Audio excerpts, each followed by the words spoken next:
Lancé à l'antenne pour la première fois le 24 mai 1956, le concours de l'Eurovision s'est ensuite installé dans le paysage audiovisuel européen, jusqu'à devenir un événement annuel toujours incontournable aujourd'hui. La 66e édition de ce rendez-vous musical se déroulera en Italie, et plus précisément à Turin, suite à la victoire du groupe Måneskin en 2021. Pour mémoire, le pays ayant remporté l'Eurovision accueille traditionnellement la prochaine édition du concours. Les demi-finales de l'Eurovision 2022 auront lieu les 10 et 12 mai 2022, tandis que la grande finale se déroulera le samedi 14 mai 2022. Comme chaque année, cette dernière sera diffusée en direct sur France 2 à partir de 21h05. Laurence Boccolini et Stéphane Bern seront une nouvelle fois associés aux commentaires durant la finale de l'Eurovision 2022. Pour rappel, les deux présentateurs étaient déjà à la tête du programme Eurovision France, C'est vous qui décidez. C'est à l'issue de cette émission que le duo d'artistes Alvan et Ae fut choisi pour représenter la France lors du concours de l'Eurovision 2022.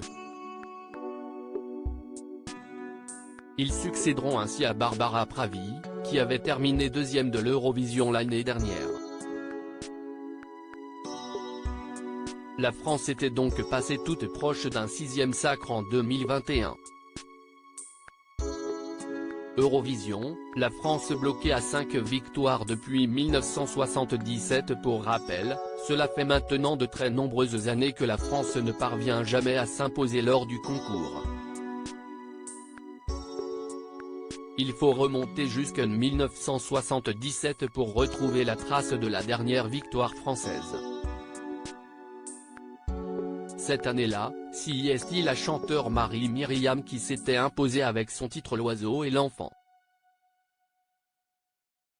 Alvan et Ae auront donc la lourde tâche d'essayer de mettre fin à 45 ans de disette française à l'Eurovision.